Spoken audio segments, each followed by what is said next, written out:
As we log on here, I'm going to show a slideshow for you of some of the work of our esteemed panelists today while we warm up. But please continue saying hello to each other.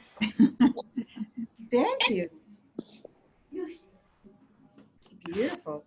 We have some great examples of work from all over the world. We have 4 experts with us today who are going to share their vision for what they've done and, of course, what they see the future. Because it's all about the future.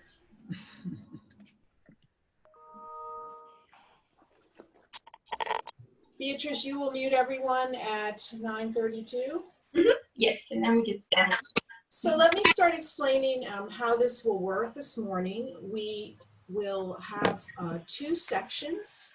The first section will discuss the built environment, more structural, and we have 2 experts in there, which I'll introduce in a moment. In the second section, we'll move more to interior design and soft programming, and we have 2 other experts in that section.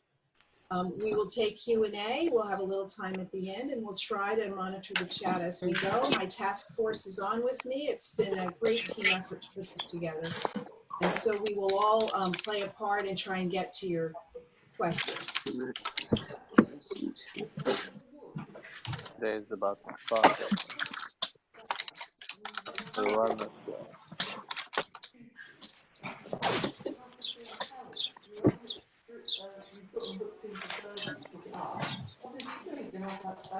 So many beautiful images. I said you have to have it dropped in the garden, and you have to just get a lot of people to lift it up and move it. I'm tired already. Do a base in an hour. 6 inch Okay, base. it's like 32. Do you want to unshare Yes. your I will unshare my screen. Okay, good morning, everyone. Beatrice is going to mute all of us. And so as we speak, we will unmute. Good morning. Thank you for joining us from around the world. We are very excited to bring this program to you today. We being the consulting initiative and my task force of 7 people who've been a great source of inspiration to me. Why did we do this? We said, you know, the consultants are the bridge between what happens in operations and the ideas and vision of owners. And we need to think about where do we go from here? And it was somewhat inspired by COVID, but the fact is wellness design has been evolving in interesting ways, very much in the recent history. And now we have this issue of distancing and hygiene. And so we thought it would be great to ask some experts, what they think about how this will actually play out in long-term wellness and spa design. So this morning for our first section on the built environment, I'd like to welcome Alberto Apostoli from Studio Apostoli based in Verona, I think, Italy. He's done many amazing spas all over the world, including Le Fay, which I can't say enough amazing things about. So we're thrilled to have Alberto with us. And our other speaker will be Kay Sargent, who is the Senior Principal of Workplace at HOK, a huge, massive 24 studio global company. Kay travels the world quite a bit until the last few weeks. So if you would like to see who is speaking, I would suggest you use the speaker view on the top right of your Zoom screen, and then you won't be confused. If you're in gallery view, you'll just be able to dial through everyone. Please put your questions in the chat. We will get to them, and we will ask you to unmute and say your name and where you're from and ask your question. So let's get started. I'm going to go to Kay first. Kay has to leave us sooner. And I'm going to ask Kay just to give us a little 2-minute introduction on her and the work of HOK and what she sees in the spa and wellness space. So good morning, Kay. You need to unmute bottom left. Thank you. So good morning, everyone. HOK is a large architectural firm, and we have offices all over the world. And we are working with our clients in multiple different sectors. So we do everything from designing stadiums to airports to workplaces to healthcare, hospitality, spas, the whole entire realm. And we really focus a lot on how do we incorporate space fusion? How do we take what's working really well in one sector and leverage that in another? And how do we start to create better environments? And I spend a tremendous amount of my time talking about workplace of the future, environments of the future, how things are going to be impacting all of us, and kind of casting an eye towards what is coming.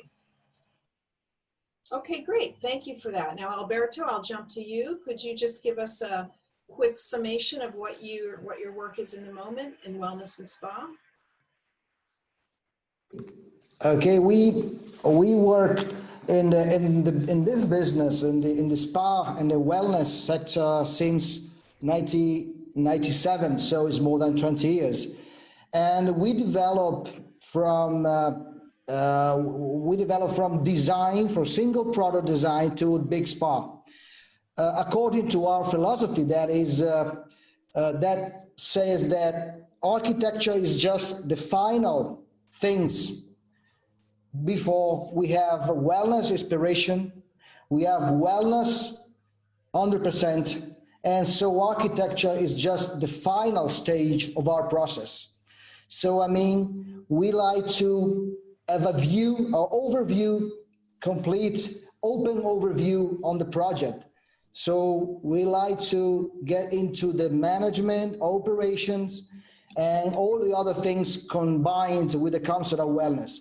And then we develop our architecture or interior design.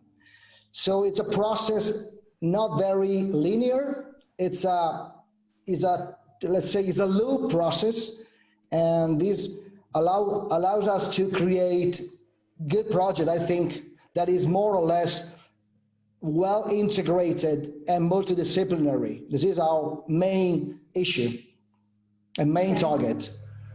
Now, Kay, let me jump back to you. What are you seeing at HOK in terms of the client demand on wellness and spa spaces, hospitality spaces in general? And has anything been brought into the conversation about COVID-related alterations at this point? Yeah, so I'm going to go way up to 30,000 feet. Okay. And I'm going to give you kind of just a broader net here. We believe that in the world in general, we are living in a time right now where there is an increased sense of burnout. There is techno stress. There are people that are on 24/7, and this was all pre-COVID. Okay, and we've been talking about well-being and needing to incorporate more elements of that in every sector, not just in this. And we need to be pulling those into workplaces. We need to be pulling those into healthcare. We need to be creating every environment that we're going in to be places where people have respite, can be more mindful, are designed with intent and purpose. And so before COVID even hit, we were at this crescendo of people just being stressed out to the max, and our wellness and our mental health and our physical health being pushed to the brink. Okay. Now we have COVID hit, and not only is there the physical concern now, but there's also now a heightened sensitivity to everything that comes around us, and there's a whole nother layer of stress and anxiety and social separation, and everything that we could take for granted before and just kind of navigate through the day, we now have to rethink. And so all of this is really putting an added strain onto the system. And so we believe that all the spaces that we need to be designing today really need to be designed from a human-centric point of view. That we have to be able to incorporate elements of nature. We need to be able to leverage all the principles and elements of design to really create environments where people can feel safe, feel secure, have a moment of respite, and can refresh. And I think, in this era that we're living in right now, everybody instantly goes to how do we change the physical space? And this is coming from a designer. I am going to say, I think that's the easiest thing that we have in front of us right now. The hardest thing that we have in front of us right now is the social dynamics. is appealing to people's ability to find those moments of calm and respite and the human condition. And so we are acutely focused right now on how do we do that. And we're leveraging a lot of the material that we were creating over the last few years about neurodiversity, well-being, and mindfulness, and just creating spaces that can help people achieve a better sense and a more holistic sense of health and well-being. Well, that's well said, and a great point. We were all rushing about, all of us on this call have been rushing about, and taking our pause in spas, and yet we're rushing to get to the spa. So now we've got this inadvertent pause button. And I'm going to jump to Alberto and say, Alberto, what is your feedback on how you think this is going to affect design in the future in our spa and wellness spaces? Well, let's say that my view is very, very positive and very optimistic. And I'd like to explain this. It's mainly due for two main reasons. First is that our business, so wellness world, must to communicate to the world that wellness, it's a way to prevent and to prevent also this kind of diseases. I mean, wellness, it's a way to be more immune, because sauna, cold water, all the treatment can transform us in a body, in a mind, and in a brain more immune by all these things. So I think wellness today could be related more to health aspects. This is my point of view. And second, I would say that this fact will push our design in a more integrated design and multidisciplinary approach. I mean, it's not possible now to just design. We need to design with consultant, with spa managers, with operating staff. So it's a multidisciplinary things, because it's not possible to call this big event without a teamwork. So I think this is another way, because I think that our sector, wellness, will grow. Absolutely. Because for these two reasons, I really believe it. So for me, COVID will determine a second level of wellness business. Okay, that makes sense. I think you're right. It's just taking what we were doing maybe to another level. I want to jump back to Kay, because I know she has this really interesting concept I hadn't heard much about, and I'd like to see how that plays out in a spa and wellness environment. And it's called neurodiversity. And it involves, well, I'll let Kay explain it. She's the expert, and she can address biophilic design as well. Thanks, Kay. Yeah, sure, happy to. So, we all have anxieties in our lives and stresses in our lives, and we all know that there's a huge uptick in the amount of depression, even before COVID, and now post-COVID, it's even more intense. But there's also, a huge focus right now on diversity and inclusivity. And a client asked us several years ago, how do you design a space for someone who has ADHD? And we had done some research on that and had some information, but when we really started to delve into that, we found there was a great void of information. Most of the information related to people that are neurodiverse is all related to how do we deal with them in school. But the bottom line is that this is something that you live with your entire life. So people that are neurodiverse are people that are either ADHD, on the spectrum, Tourette's, autistic, etc. And they have some real challenges, but they also have some superpowers. And our research basically shows that when you are neurodiverse, you tend to be hypo or hypersensitive. You either can't take too much stimulation, or you thrive and you need extra stimulation, you know, like the fidget things, and you need to move and physically get that out of your body. And adults have this. I mean, it doesn't go away.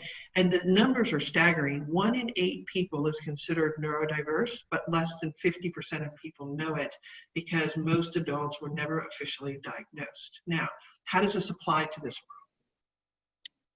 Everybody has intelligence, emotional intelligence, and sensory intelligence. We all have sensitivities to smell, touch, taste, sound, you know, all of those things, visuals. But most of us are not really very well aware of those. And when you're neurodiverse, you tend to spike really high or really low. But in this time of COVID, everybody now has a heightened sensitivity to these things. And so when we understand that everybody has sensitivities to these things, and that to create a really holistic experience where I can physically walk into a space and it instantly changes how I feel, it instantly can distress me. I mean, we truly believe in the power of design. We really do. And we believe that if we design a space well, you know, it should, the second I walk in, I get that sense, and it can physically alter my mood, my emotions, and how I feel, and appeal to us in a very raw way.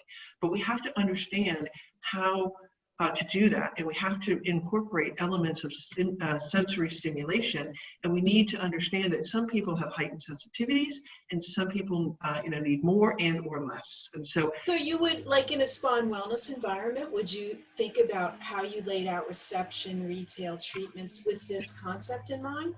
All right, so sure. So let me just give you an example. If I walked into a box that was white, really brightly lit, red walls, etc., that is a very different environment than walking into something with lower light levels, with natural materials and woods that have different gradations, that have plants, etc. There's something totally different about that experience, and so it's much more relaxing. We can design spaces that can stimulate you, or they can put you at ease. And so it's really, really critical to understand how we use those elements and those principles of design to create that right environment that we're trying to achieve in the workspace. Well, I love the idea of stimulation in retail and relaxation in the back of the house, right, or in the treatment areas. Absolutely. And it's all about understanding those elements and principles and how we incorporate those. And, you know, even the images that we were looking at in the beginning of this really kind of showcase how biophilia and incorporating that. And when we talk about biophilia, it's really important that we understand we're not just talking about sticking a plant in the corner and saying, okay, good, we've got it. We believe that it's really important that there's all kinds of natural elements. And spas tend to do this really, really well, right? Whether it's sand, whether it's wood patterns, whether it's stones, whether it's the colorations that you're using, whether it's the lighting levels, different lighting levels stimulate real world scenarios. We need to be able to pull in all of those. It's about smells, it's about the touches, it's about even the taste and things like that. Smell is one of our most powerful senses.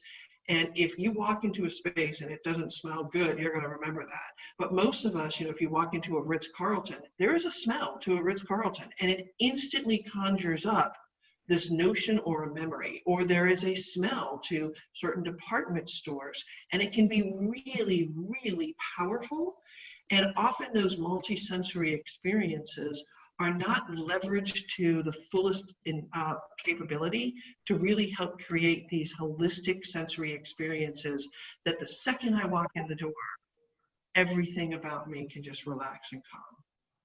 Well, it's a fascinating concept, and I thank you for bringing that to us, because I think, I don't know, I'm not a designer, but you think about the spa as this one big space, and I like this idea of addressing that neurodiversity in different aspects of that same space.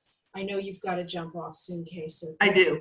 So I hope I'm going to type in here real quickly in the chat my my email address. And if anybody has any further questions, I am more than happy to share. Thank you guys for letting me crash your little event for a brief period of time. But I wish you all well in the next several sessions, and thank you for inviting me. Thanks, Kay. Thanks for joining us so much. Okay. So Alberto,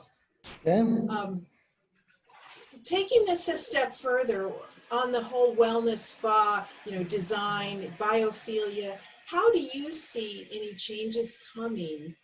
And I guess the question is really, do you think this COVID situation will have a long-term impact on design of our spaces?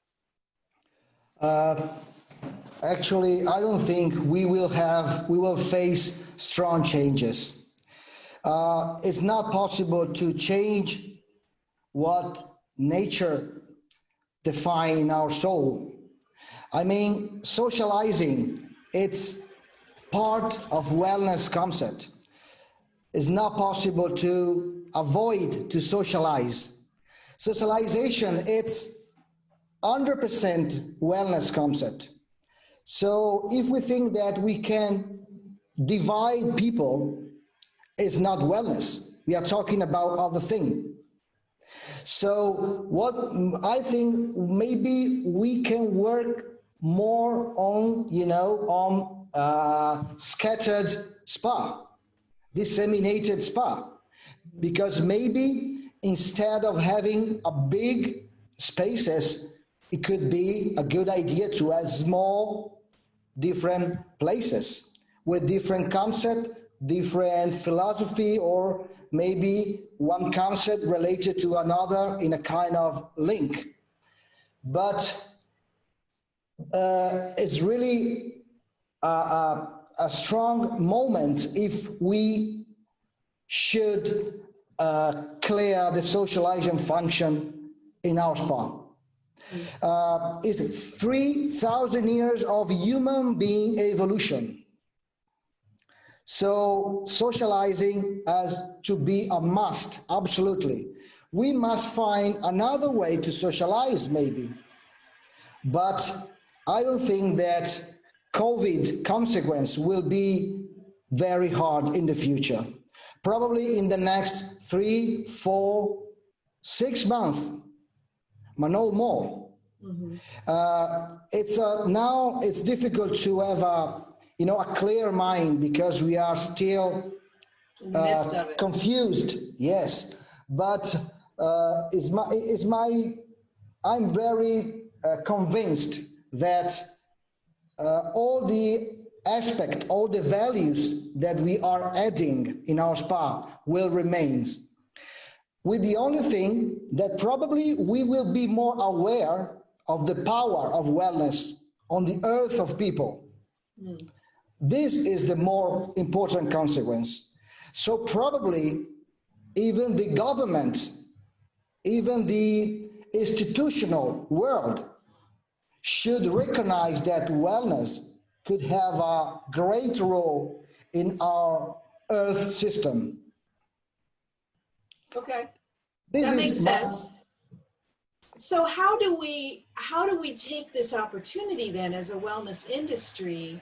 You hit on a very good point. Consumers are so aware now that, if I, do the right thing, I eat right, I diet, I exercise, I get sleep, I'm more healthy, I don't get sick.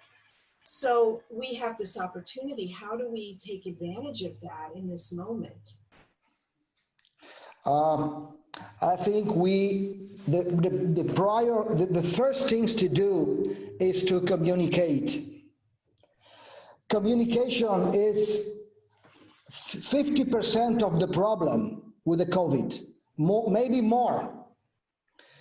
Communication is the worst thing in all this issue. So I think that we must communicate. Of course, we have to do it. Maybe we need to train more our staff.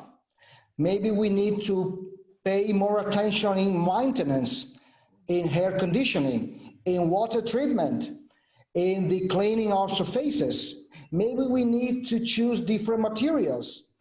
But all this is just a few parts.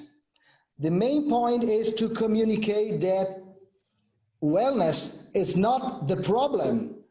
Water and hair is not the problem. The problem is other things. And to communicate this is the priority in my way to think. This is what I say to my client. Okay, they are very afraid because in Italy, you know, we had a strong impact.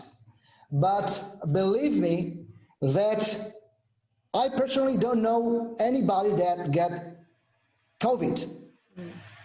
And I'm living in the north part of Italy that is very critical. So the main point is to communicate that wellness. It's a key to solve the problem. It's not the problem. Right. Of course, we need to work a little bit in details about procedure.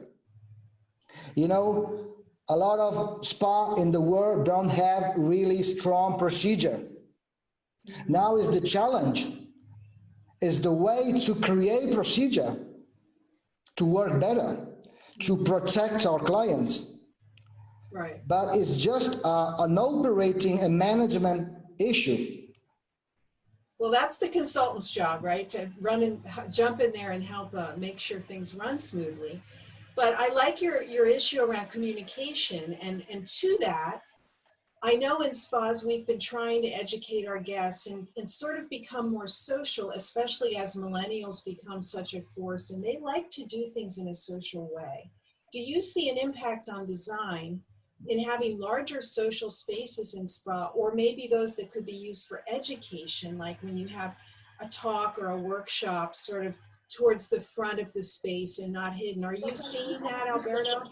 Yes, we need to communicate, of course, to our client. The only thing that could be only maybe pushed more is the outdoor spaces. Mm-hmm.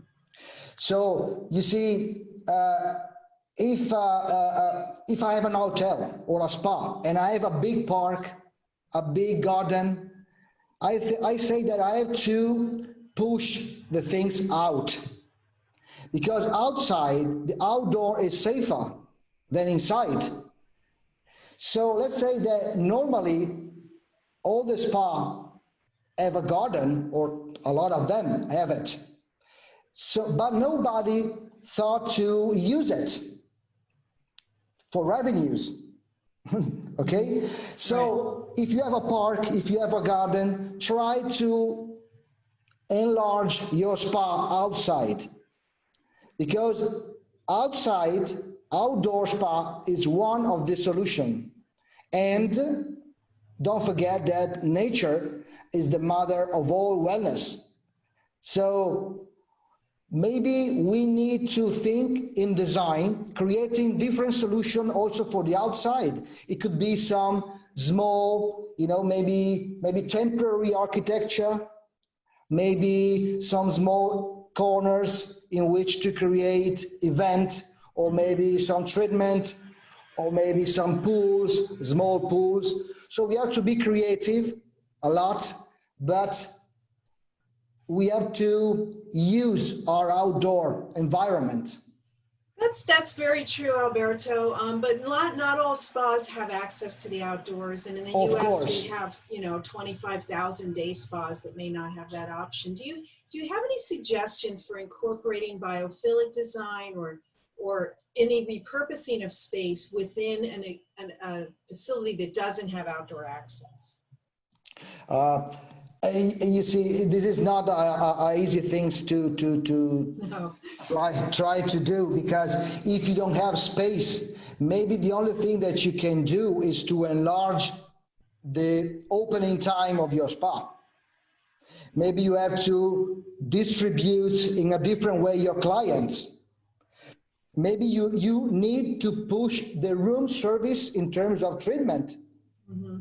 So rather than having all the massage inside the spa, you can suggest to having in the rooms. And so maybe if you open from 9 to 8 o'clock p.m., maybe you have to open from 6 o'clock in the morning till 12. Right. But if you don't have the spaces, it's impossible to create it from nothing. Maybe if you have some specific kind of treatment, you can avoid the more wet kind of treatment Right. instead of dry treatment. Mm-hmm. This could be a solution. So you have a lot of small thing, but there's no. I don't have the rabbit in my head. Right. Too bad, Nobody no have magic it. here. No, I Nobody mean, have and it. you're right. Those are things we're addressing, I think, in operations, at least at the moment. Staggered starts, the way we're layering people, the way we're bringing clients in, and it's all very new in the U.S. Spas, the most have been open 2 or 3 weeks, many opening this week. So we're just still feeling our way. I do appreciate your long-term view that this is not going to change design forever, that we just need to be more thoughtful in the meantime. So thank you so much for your contributions. I don't know if you have time to stick around, but we're going to move to our second section, and I'm going to introduce my next 2 panelists. So thanks again, Okay. Alberto. Thank you very much to you.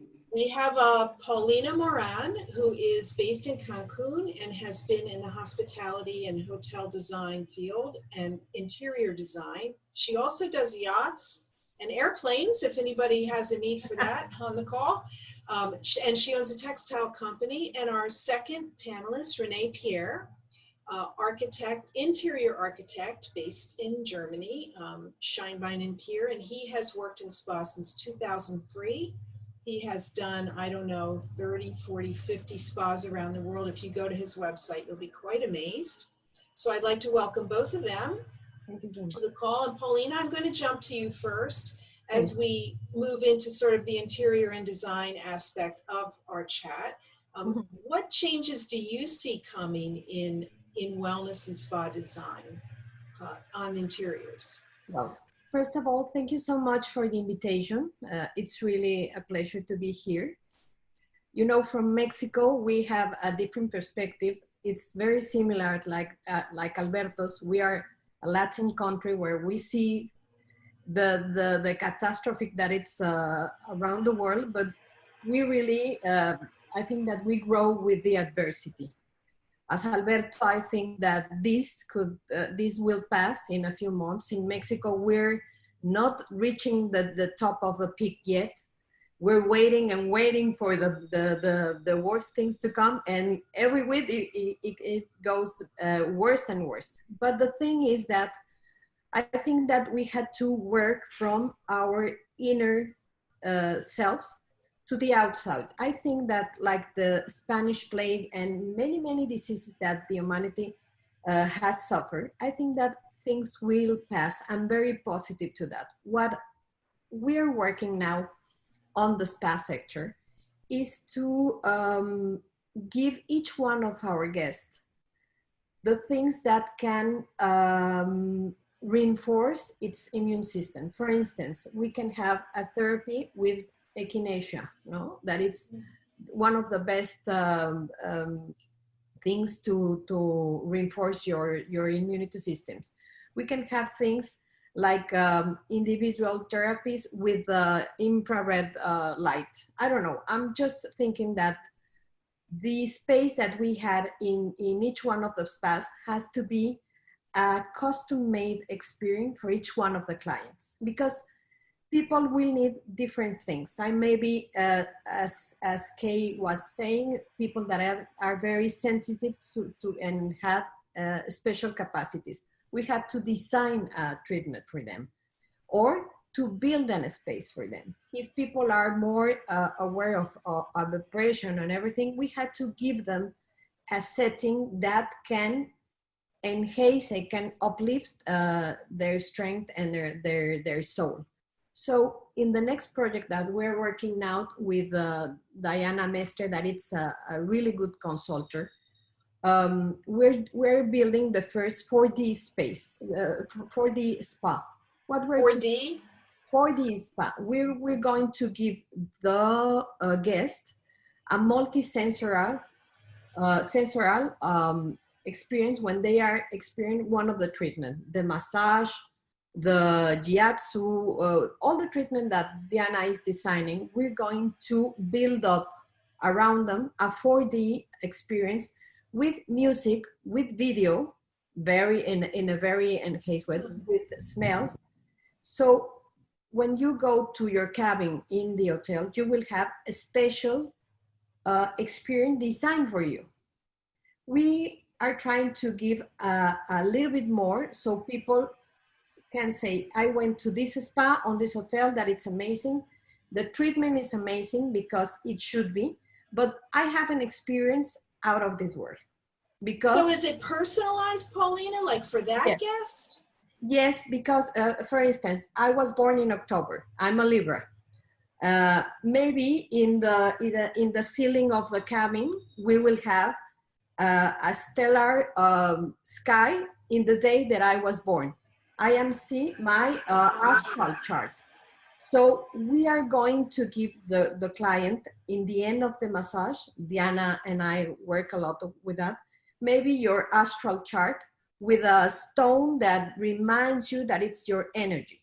We had to give the people plus, a little bit plus, so you can forget about COVID, about all the things and the rights that are in the work. I think that in the moment that you go to the spa, you have to forget everything and you must have a unique experience. Well, that sounds like you're going to have that opportunity, and great that you were able to have the owner and the consultant and you, so you can create this special. That sounds amazing. When will that be available? Next year? This year? I think that should be next year. It would be the next Chablé project in La Paz. But what is very interesting, and as Alberto and Kay are saying, I think that work with a consultant in a spa makes the difference. We have the privilege to make a lot of spa, big ones, small ones, with the people of Mandarin Oriental, with the organic spa. We have really a nice experience. But what I see is when you work in a good team with the architect, with the interior designer, the people that operate the hotel, and the consultant, it gives you a plus. This experience of the 4D spa comes in a meeting with Diana, where we start to working and talking about the local culture where the hotel is going to be. And it's experience, I think that you pass a photograph because the local people get in a trance when they had to chase a deer. So this cosmic experience, all the design team and the consultant teams, why don't we do this experience that could be a 4D, where the client could live the experience? All the walls in the cabins are sand pressed, so if you touch them, it's very nice. It's tactile, you know, it has tactile. That's nice. The floors are very smooth. They had a little texture. But the thing is that we love to give them a 4D experience. That's amazing. Yes, with a custom-made experience for each one. Well, we're getting lots of comments in the chat that people like this idea, and I'm sure they'll want to hear more. Please, if you have questions for our panelists, please put them in the chat. And I'm going to run at this point to Renee and introduce him. Renee, as I said, has made many, many spas around the world, and he's got a lot of interesting ideas, especially around digitalization and AI. So I'd like to introduce him. And Renee, start you off with the question of, what are you seeing in your current projects in terms of design of spa and wellness? What are clients asking you for? Yes, hello everybody around the world. I'm really honored to be on this panel, and very exciting that this exists, and that the crisis makes this chance to open up the thoughts of everyone to everyone and share moments like this with people you never met before, and you maybe not met without these video conferences. So it is very important that global organizations operate in this way and bring people together and share their thoughts. So for us, it's it's another approach to what we heard before, because we were asked to do something completely different. We are asked for a democratic approach to design and to spa, so that to create a spa for all, because we said we are more keen on healthcare and self-responsibility on healthcare. So we have also to access the spa for everyone. Everyone has to have an access to the spa. So that's why it is very important to create venues that are not that costly, to give a small threshold to enter to wellness and spa. So we have to define luxury in a completely different way now, because health is the main issue of luxury. Without health, nothing else matters. So the next is to experience safely a non-spoiled environment, because this makes and keeps us healthy. And then, of course, this means that we have to develop a new ability to fulfill the sustainable development goals of the world. So we have to be responsible, and in the architectural business we have to be responsible for the environment. So every material we take, every construction we think, has to fulfill these matters, because the building itself has to be healthy. So then we can address health to others. So this is one of the major communication tools we developed for the next project, which is unfortunately postponed to next year because of the loss in the crisis. But anyway, it's this one we really need to look at. And as Alberto said, outdoor is at first the real key to the development, because we cannot switch off the infection realization where it happens. We have to be aware that indoors it's still a problem of when you have more people inside, and how they breathe and how they act and how they interact and how they talk. So this is still a reality we have to face. So outdoor will help us, and all the designs and all the ideas we create for the outdoors will help us to overcome the first and the coming future. After that, then we are open to everything and free for new thinking. But it's funny what you say. I've heard many experts say that, well, it's kind of surprising we haven't had more pandemics. It's been 102 years since the last one. The world has never been more crowded. We're traveling more. And really, we were in very close proximity. And so maybe this has raised our awareness. And I think that as Alberto said, in the immediate future, we're worried, but what will it be like next year and next year? Maybe will there be a lasting sort of a little bit fear, a little bit more distance? What do you think? So I'm not a psychologist, but it's a very, very intense question, how people will develop themselves in the face of fear, because everyone you cross on the street, everyone you meet and you don't know him, is a potential infection risk. So this is what you have to manage, that you are a social being, you are a human being that lives on social life and not on ego, depression, being alone at home. So you are a social being. So you have to be both. You have to create spaces to meet other people, but to have still the feeling of safety. And this is a moment which comes into your mind. And this is not on the first run a question of design or architecture. It is a question of how you are informed. I absolutely agree with Alberto. communication about the risk factor and to enable the people to react to the real infection risk, this leads to another approach to everything. So well, now we're faced with these two diverging needs, if you will. I mean, we were only 4 months ago, pre-COVID, we were looking at how millennials like to be social and they like to come together. And we've seen many spa concepts in the US that are more social. Like you have your facials all in one big room and not getting away from that private treatment room with one therapist model that was sort of a luxury model and being more social. And yet now we have this fear introduced. So where do we go? Which road do we take? Or is it both? And Alberto, feel free to weigh back in if you'd like to, but where do we go with this situation? We have to create a hybrid approach to it.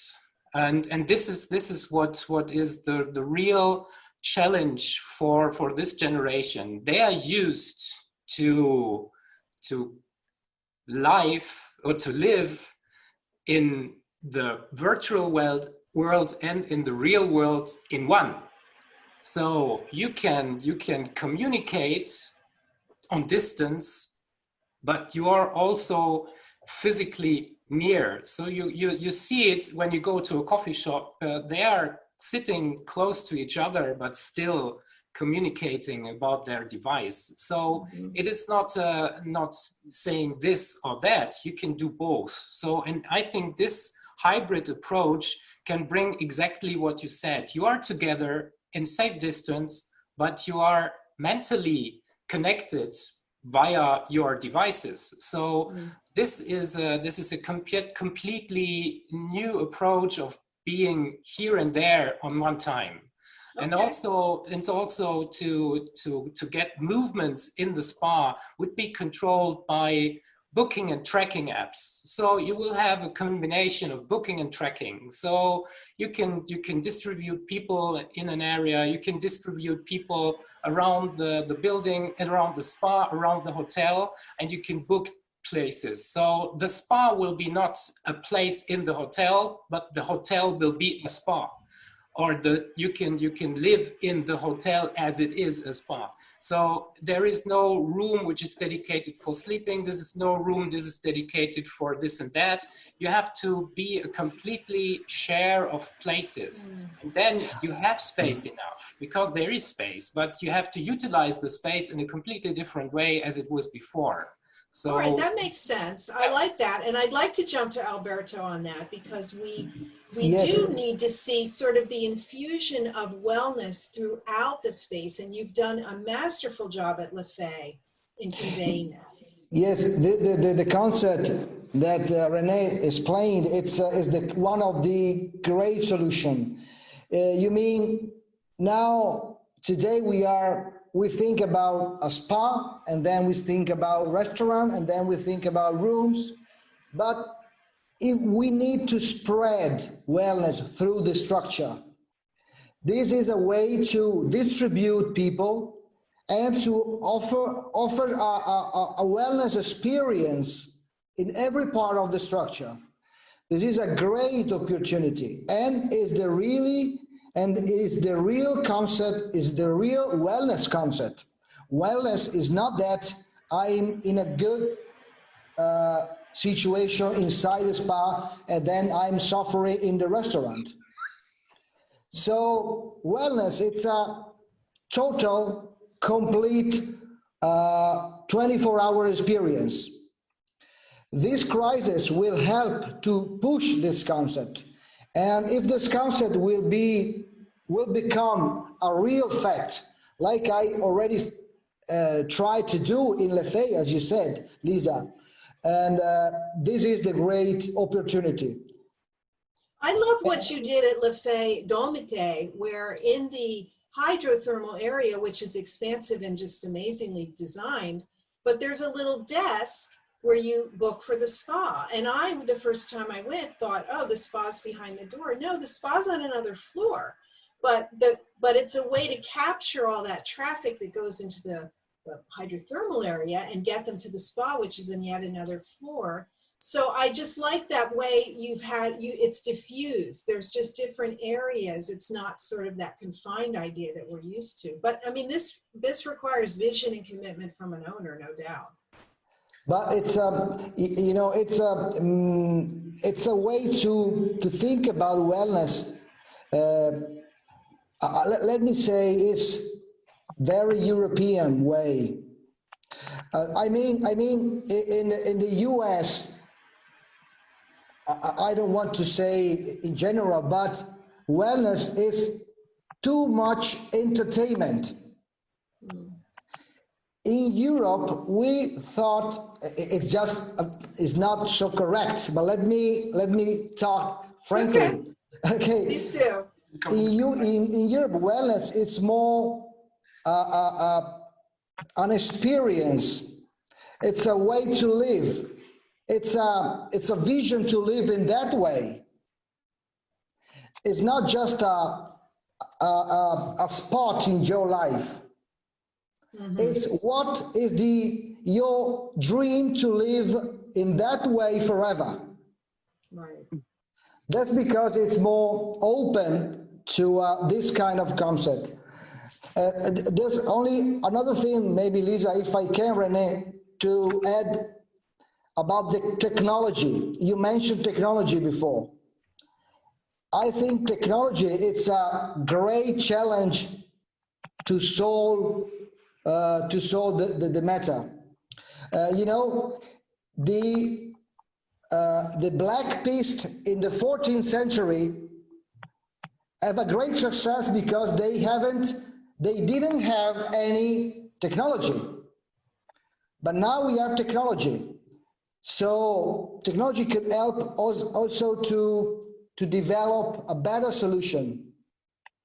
Right, and that's what we're seeing. We heard from Paulina. I want to jump back to her because we had questions in the chat about, well, we love that idea of the utter personalization, like projecting the sky of the night you were born on the treatment room. But how does that happen? You know, Paulina, how does that work? Well, it has a long project because we're like back and forth with the architects, with the spa consultants, with the main actor here. It's the people, the lighting consultant, Luis Lozoya, that it's really a genius in this kind of technology. But what we are going to do with the ceiling, it's a curved false ceiling made with plaster. And in the center, we will have a round hole that has this flat screen material, like a very thin fabric. And in one of the sides, we will hide a projector that goes directly straight to the fabric. But the thing is that if I'm in the massage bed, in the camilla in Spanish, if I go and see to the sky, I cannot identify the focus or the light source. So we're going to hide it in the part of my head. So the only thing that I can see is the projection.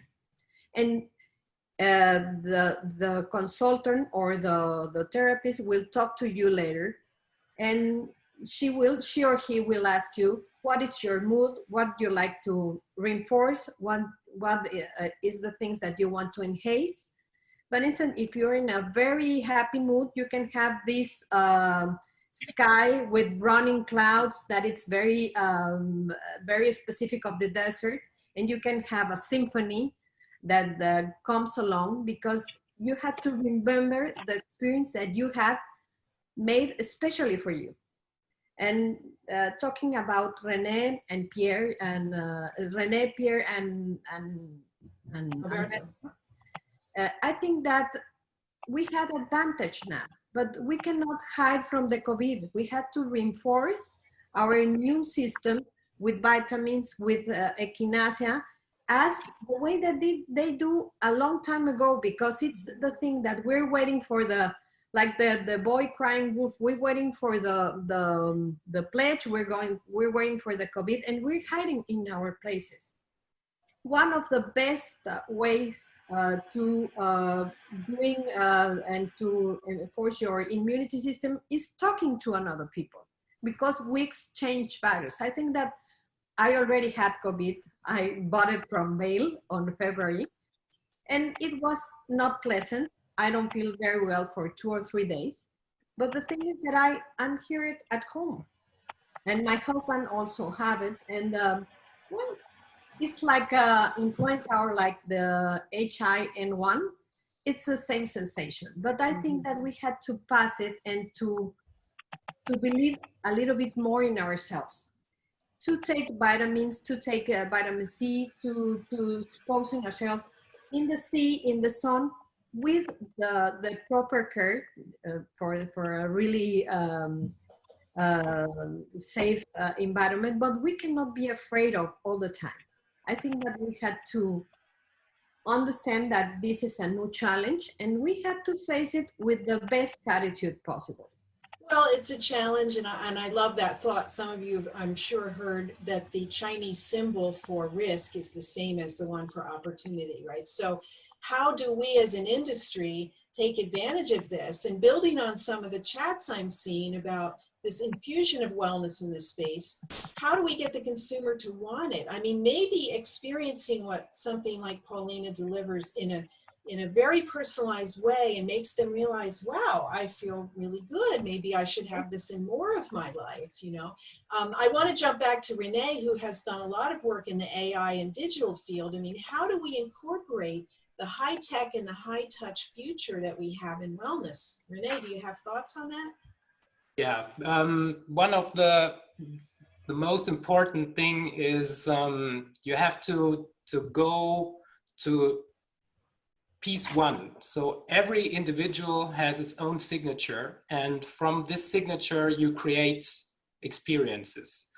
So we live on years and years on trackers, and everyone's got a wrist watch, can do whatever it likes.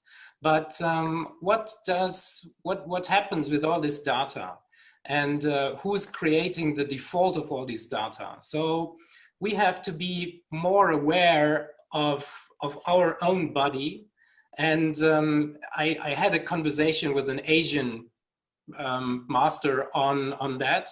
The Europeans like to measure. The Asians, they feel, they know, because they have a completely different approach to his body. We, as three long science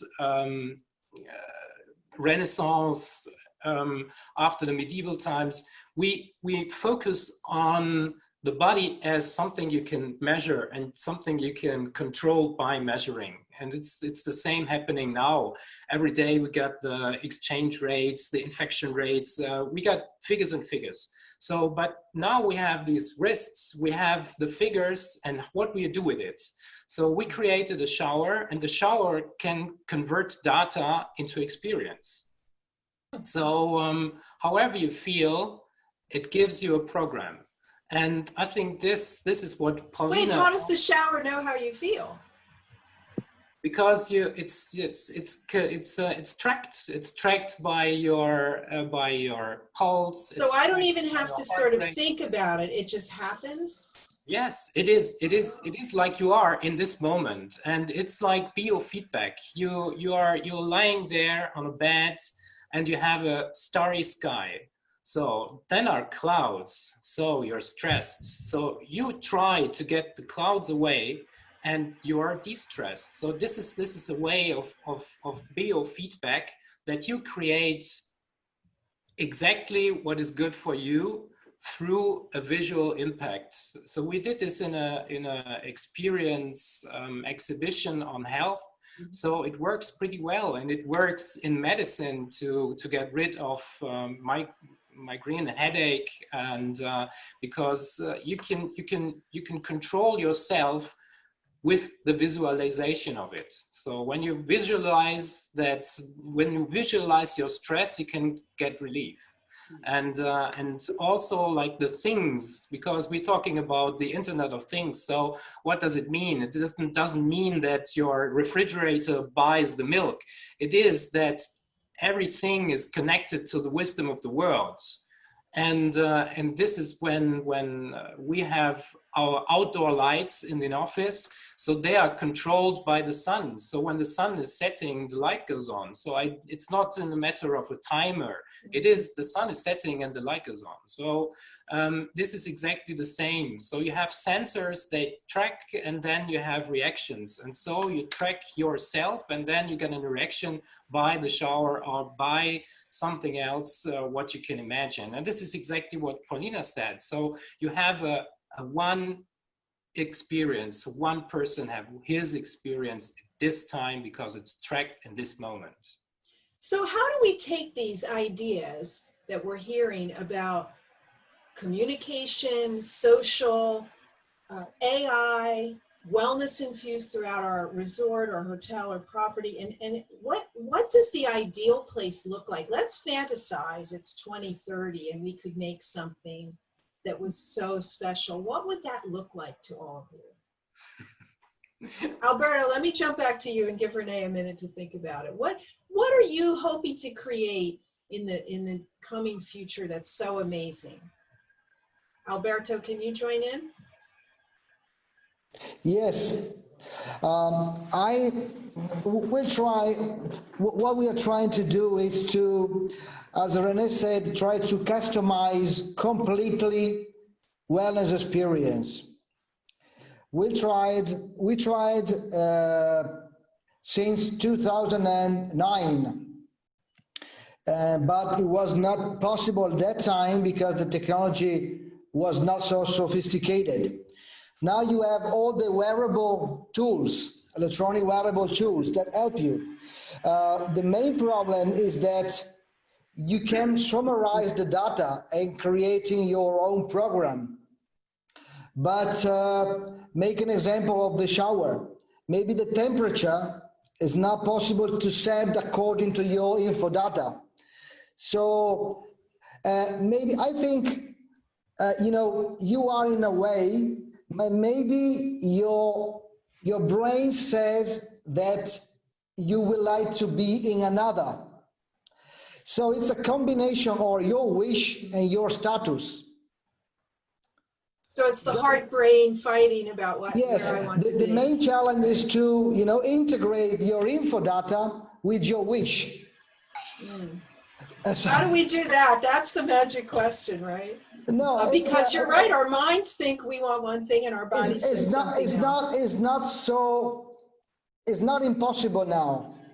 The only problem is to read in a good way your info using wearable, and then give the chance to the client to reset a little bit the data.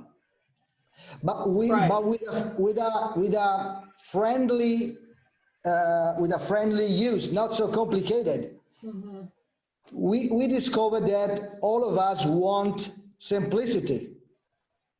Simplicity equal wellness. Right. There's no complicated wellness. It's two words doesn't marry together.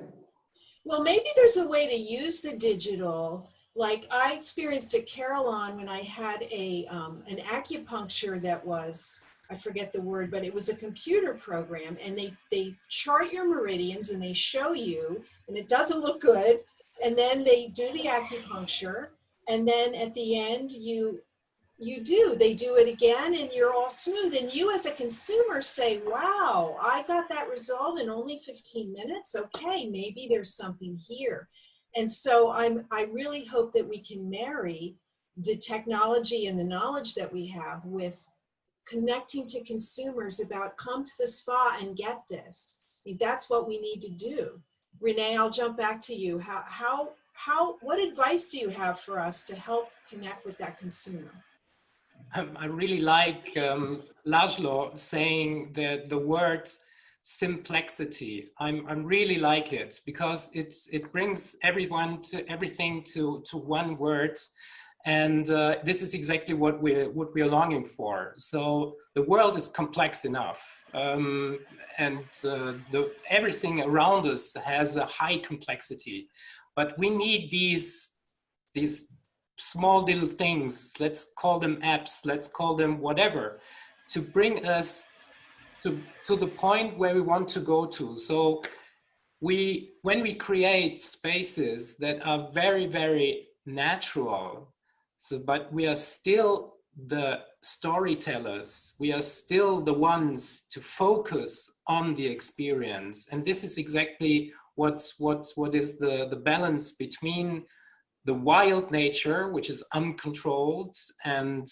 makes also being scared to many of us, saying, okay, I'm going to the jungle, but don't get away with the mosquitoes. So it's this thing. You want to have the nature as the nature, but you have them safe and an experience which is controlled. So this is exactly the basis. So you have the complexity and on the one hand to control it, but it's invisible. It is simple for you to experience, but it is complex in the background. And exactly this is the way how we use technology in the future that is absolutely invisible. Well, we can count on Laszlo to come up with a good new word to sum up what we're trying to do. So thank you for that contribution of simplexity. I like that. I want to jump back to Paulina and ask for her input. As we marry the digital high tech and the spa wellness high touch worlds, what are you seeing in your design, requirements from your clients, and how are we marrying these? Well, the thing is that the things had to be done in a way that, although it's very complicated to do it, the guests or the people that are using the facilities, as Renee said, it's very simple, because I touch a button and maybe I can have a scan of my mind, my state of mind and everything, but we had to do all the work in the back so we can provide this simplicity experience. We are working now with materials that they are very ahead of time.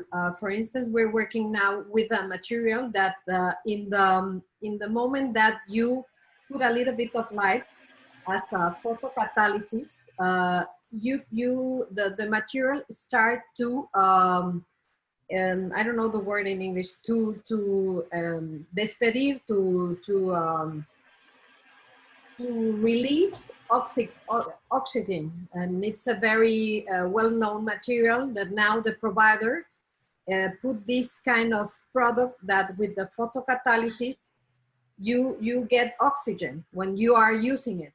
In fact, they are using it in surgery rooms because it's very wealthy. The other thing is now there is an amazing bed that all the football players in Europe are using that can assure you that you will have best rest, that your stress level will go down. It's a bed that it's called Hobo.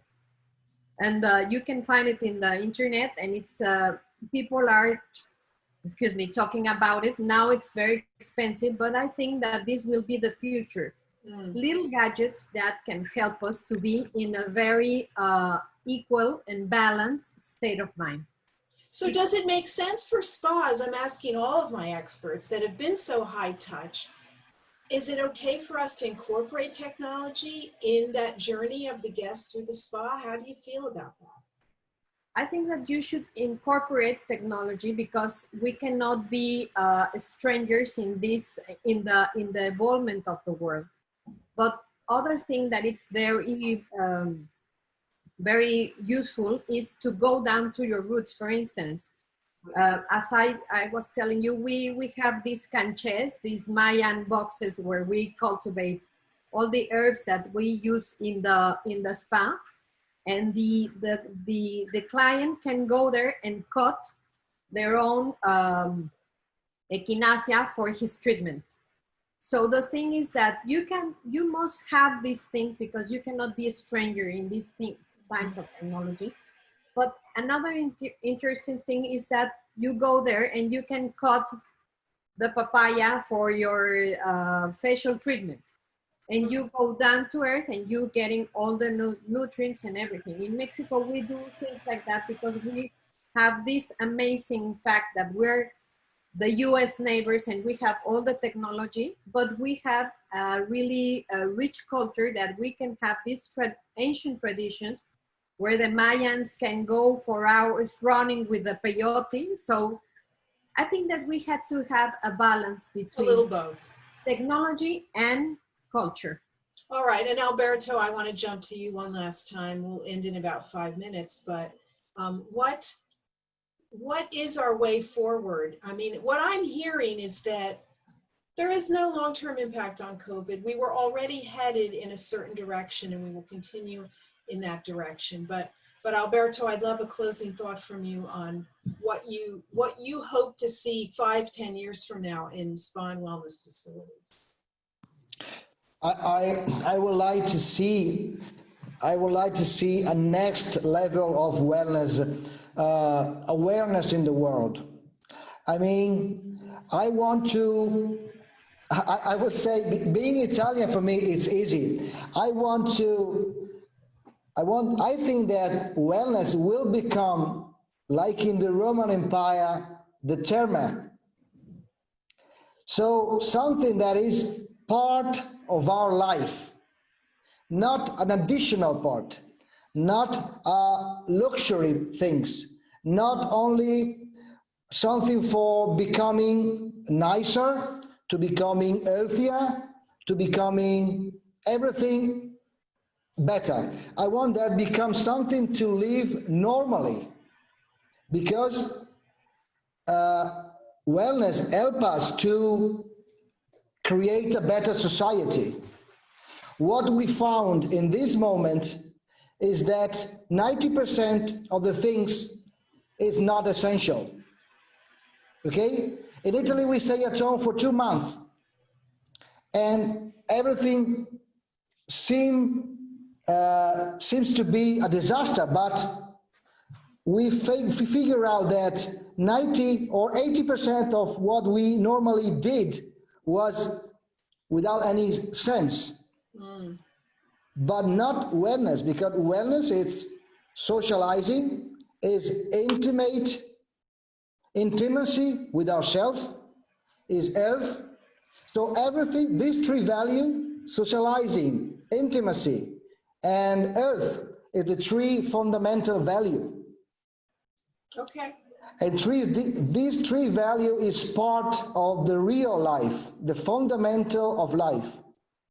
So we've been giving a gift, right? We've gotten a gift of hitting this pause button as a society to think, okay, how are we using our time, right? And how are we infusing wellness into our space? And I'm just hoping that as an industry, we can capitalize. So thank you for your contribution. I want to come back to Renee and ask him, what is fantasy of the future spa and wellness facility? What's it look like?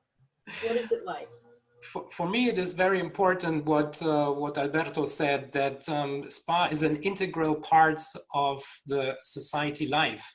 And of course, we have to integrate the places of spa more into the daily life. So this is what I see for the future, is that the spa is coming to the people, and not that the people has to go to a spa, to a very nice destination where it is very expensive to go to, and where it is very expensive because the site is so expensive. So now the spa is coming to the places where the people are working, the places where they are living. And this is one of the major aspects of integrating wellness to the life, and a wellness without a spa is possible. Spa without wellness makes no sense. So this is what we keep in mind, that wellness is like air or water or something we need to survive. And it has to come to us, to our places. And this will be also getting a new architecture, a new design, very low thresholds to people. And so this is, I think, very, very important. This is one of our projects we had, is to create a spa in a working shop area. So it is no fancy site, is no beach, no view. It's just, yes, there are the people, and they go there for lunch, and they go there into their lunch break, or they go there after their work, but it's close. They do it by just walking. It's a walking distance, and I think this is very, very important. And well, we've had agreement in the chat about the democratization of it, and we do know that everybody needs wellness. It's not for the 1%. We've been given this gift of the risk opportunity moment to say as an industry, okay, where do we go? So I have so much appreciated the inputs of everyone in the chat and my esteemed panelists today. It's great. I wish we could talk all day, but we do have to actually do work, some of us. So thank you again, everyone, for joining. We'll be circling back to you with some follow-up for some of your questions in the chat, which we will save. I want to thank the Global Wellness Institute as part of the consulting initiative for giving us this opportunity. We are one of 30 initiatives under the Global Wellness umbrella, and none of us are paid for this. We do this because we love it, we're passionate, we love our industry, and we want it to be the best it can be. And it takes a village, or a world in this case. So thank you again, everyone, for joining. I hope you got some inspiration from this, and we look forward to seeing you again sometime soon. In fact, there will be a call next Tuesday morning, no doubt. So thanks again for being here, everybody, and enjoy your day, evening, wherever you are in the world. Thank you. Great job. Alberto. Great job, Lisa. Thank you. Thank you, Susie. Elena, ciao, Elena. Ciao, Lisa. Ciao, Bella. Ciao, ciao Elena, ciao.